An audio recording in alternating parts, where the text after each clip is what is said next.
Bonjour à tous, on se retrouve aujourd'hui pour une nouvelle vidéo afin de vous présenter du matériel de la marque Arteix qu'ils m'ont très gentiment envoyé justement pour que je vous les présente.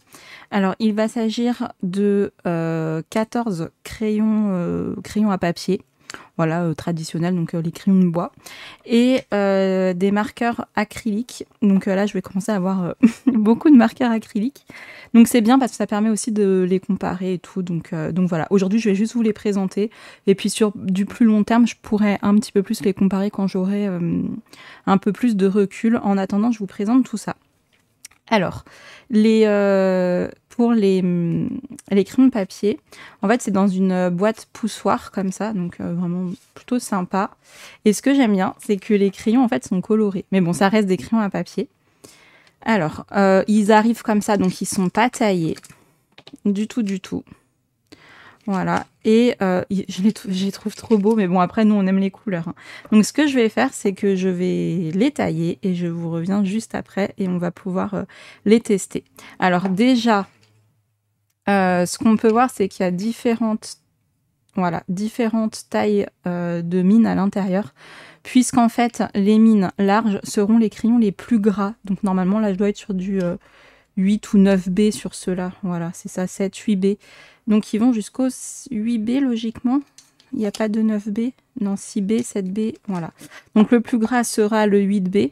En fait, pour les crayons de papier, vous allez avoir les gammes de B qui vont être les crayons gras et les gammes de H qui vont être les crayons secs. Donc, en fait, le HB, c'est celui qui vient au milieu. C'est celui-ci. Voilà. Je vais enlever ça. Le HB, en fait, c'est celui du centre. Voilà, c'est le crayon moyen, on va dire. Ensuite, on a le B. Donc, c'est comme un B, voilà, on va dire. Et hop, après, ça part à 2B, 3B, etc. Voilà, si on les met dans l'ordre. 4B, 3B. Ce sera plus facile pour vous expliquer. J'aurais dû faire ça après, par contre. C'est pas grave. 7, 8B. Là, on a un H. Ah, F, je connais pas F, par contre. On laissera après. 2H, 3H, 4H. Alors, voyons voir. Bon, alors ça, honnêtement, je sais pas ce que c'est F. Je connais pas. Autant les gammes H, B, B, tout ça, je connais, mais le F, je dois être honnête avec vous, je connais pas ce que c'est. Donc, on testera après. Donc, en fait, le HB, c'est celui qui est le moyen. Donc, celui qu'on a à l'école et tout. Les H vont être secs. Et plus on va du H, plus c'est sec, plus on va vers un B augmenté, et plus c'est gras et sombre en fait. On pourra atteindre vraiment du gris assez foncé et beaucoup plus gras. Voilà. Bon, ce que je fais, c'est que je taille tout ça, je vais vous montrer ça sur du papier et je vais regarder ce que c'est que le F. Je ne connais pas du tout. Donc je vous reviens juste après. Donc voilà, je les ai tous taillés. J'ai regardé un petit peu sur internet. Le F, en fait, c'est un crayon moyen. Donc ça fait HF, HB. Voilà, c'est un crayon moyen en fait. Alors je vais vous montrer un petit peu les différences. Donc on va prendre le plus sec. Donc là, en fait, on aura un trait assez fin et plutôt clair. Voilà, et par exemple, si je vous montre le 8B, ça va être l'inverse. Là, on aura un trait épais et vous voyez, c'est pas du tout la même teinte. Voilà, et en fait, ça, c'est utile en dessin quand on veut vraiment faire un dessin uniquement au crayon de papier pour varier un petit peu les densités, avoir différents contrastes.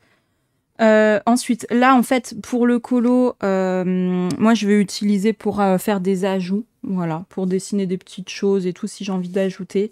Honnêtement, c'est pas quelque chose que je vais utiliser tous les jours, voilà, ça c'est sûr, mais c'est toujours pratique d'avoir des crayons de papier. Ça peut être aussi très très pratique si vous voulez faire du décalcage, en fait, pour décalquer quelque chose. C'est bien d'utiliser un crayon un petit peu gras, voilà, sur l'arrière. Par exemple, peut-être pas le plus gras parce que ça pourrait tacher, mais par exemple un 6B ou même un 4B suffirait. Donc vous prenez votre feuille de papier calque, vous décalquez votre motif avec un crayon bien gras comme celui-ci. Admettons, je sais pas, moi je décalque une fleur, voilà. Bon, elle est pourrie ma fleur, c'est pas grave. Voilà, admettons, on décalque ça. Voilà, là, on imagine que c'est du papier calque. On va retourner. Donc, le papier sera transparent, hein, on verra quelque chose. Et là, on va repasser on peut repasser avec un crayon un petit peu plus dur, donc dans les H. Et alors, soit on s'embête à repasser carrément sur les traits, sinon on s'embête pas et on fait directement comme ça. Bon, là, je le fais pas parce que sinon ma fleur, elle va atterrir là. Regardez si. Je sais pas si ça va marcher sur du papier normal. Je suis pas sûre. Normalement, c'est avec du papier calque, hein. On va voir. Si vous voyez, ça se transfère en fait de l'autre côté. Donc ça peut être très utile pour décalquer en fait, tout simplement. Et comme on a pris un crayon très gras, ça se transfère beaucoup plus facilement. Vous voyez? Donc ça, c'est l'avantage d'avoir des crayons très gras. Ce sera beaucoup plus difficile si vous prenez un crayon traditionnel. Ça marche aussi, mais les traits, on les verra beaucoup moins. Voilà. Donc c'est ça l'utilité d'avoir des crayons un petit peu plus gras et d'autres un peu plus secs. Puis c'est vrai qu'il faut dire qu'ils sont quand même très très jolis. Voilà, on va passer aux marqueurs acryliques. Alors concernant les marqueurs acryliques, ils arrivent dans cette boîte cartonnée. Et en fait, bon, ils n'arrivent pas à ranger, je les ai retriés pour que ça fasse un arc-en-ciel parce que c'est plus joli. J'aime bien retrier les couleurs à chaque fois. Donc ce sont des marqueurs qui vont être double pointe. Donc ça, c'est hyper pratique. Vous avez une pointe brush. Alors, je tiens à préciser, pointe brush, c'est pas forcément avec des poils, hein. C'est écrit pointe brush parce que c'est une pointe qui est souple et qui a l'effet d'un pinceau. Mais c'est pas real brush, c'est-à-dire c'est pas avec des poils, mais c'est quand même une pointe brush. Et on a une pointe bullette, ça s'appelle donc une pointe feutre un petit peu traditionnelle, voilà, beaucoup plus dure. Donc ça, c'est avantageux parce que alors moi j'aime bien utiliser pointe brush parce que j'aime bien avoir des traits vraiment très fins, mais ça, comment dire, faut pas du tout appuyer en fait. Si vous voulez un trait fin, faut vraiment effleurer le papier et c'est un petit coup de main à prendre quand même. Si on veut plus de simplicité et avoir un trait vraiment identique tout du long, vaut mieux prendre une pointe comme ça. Voilà, elles sont assez fines quand même. Je dirais que ça correspond si on doit comparer avec un Posca, au PC 1M. Voilà. Donc ça, c'est vachement pratique. Et ah oui, ce que je vous ai pas dit aussi qui est vachement bien, c'est que ceux-là, ils sont numérotés. Donc pour le nuancier, c'est super pratique. Voilà. Et je vais justement vous montrer le nuancier qui se présente comme ceci. Donc vous avez toutes les teintes, donc les 24 teintes que vous pouvez voir juste ici. Alors comme d'habitude, j'ai pas une imprimante laser, j'ai une imprimante jet d'encre, donc le noir se réactive. Voilà. Mais on voit quand même qu'il y a des couleurs plus opaques que d'autres. Par exemple, celle-ci, elle est bien opaque. Le blanc reste assez transparent. Mais voilà, il faut quand même prendre en compte que l'encre noire qui est imprimée se réactive. Donc je pense que sur les livres, ce sera quand même un peu plus opaque que ça, quoi. Mais il y a des couleurs plus opaques que d'autres. Celle-ci, par exemple, dans les violets, on a ce violet-là qui est un peu plus transparent et ceux-là qui sont opaques. Voilà, donc on a des jolies couleurs. On n'a pas de vrai rouge ou de vrai rose, on a cet intermédiaire-là. Dans les violets, on en a 3. Et ce que j'aime bien, c'est qu'on a des verts un petit peu olive. Donc ça, pour la végétation, je trouve ça chouette. Après, 24 teintes, ça reste encore un petit peu léger selon moi.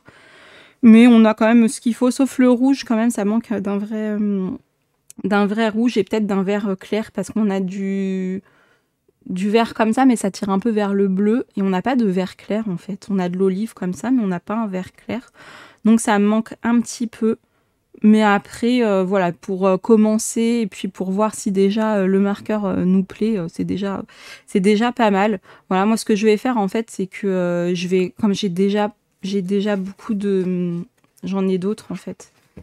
J'ai plein d'autres couleurs, en fait. Donc, je vais tous les mélanger. Et puis voilà, comme ça, j'ai toute la... Comment dire, toutes les couleurs qu'il me faut, quoi, quand je les mélange comme ça. Voilà, ça me fait vraiment beaucoup de teintes. Alors, on va maintenant faire un petit speed coloring dans un coloriage mystère. Alors, il s'agit de la page 32 du livre Best of. Alors pour ce faire, en fait, j'ai décidé d'utiliser, forcément les marqueurs, Artx que j'ai reçus pour, c'est la première fois que je fais ça, en fait, et je voulais tester un petit peu le rendu et franchement, j'étais, plutôt satisfaite. C'est facile parce que, par rapport à l'acrylique, on n'a pas à faire tous les mélanges et tout et le résultat, voilà, il est quand même très sympa. Ça fait un petit peu moins de traces qu'au feutre. Alors pour choisir les couleurs, j'ai utilisé majoritairement celles de la boîte que je vous ai présentée, mais il n'y avait pas tout, donc après j'ai complété avec d'autres marqueurs acryliques de la marque Artx. Et l'avantage de la boîte que je vous présentais, c'est vraiment les doubles pointes, parce qu'en fait je faisais les contours avec la pointe bullette et avec la pointe brush, en fait je remplissais. Donc c'était vachement pratique et j'ai vraiment aimé le faire, ça n'a pas pris très longtemps. Après c'est un coloriage mystère qui est quand même assez simple et franchement j'ai trop aimé faire ça comme ça, c'était ouais, c'était très rapide. Donc je vous laisse regarder tranquillement.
Donc voilà pour la présentation du matériel.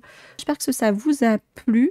Moi je suis très contente d'avoir reçu ça. Donc merci encore à Artx de me faire confiance et de continuer à m'envoyer le matériel. Ça me fait toujours plaisir de pouvoir présenter du matériel sur la chaîne. Et puis voilà, sur ce, je vous laisse et je vous dis à bientôt dans une prochaine vidéo. Bye bye!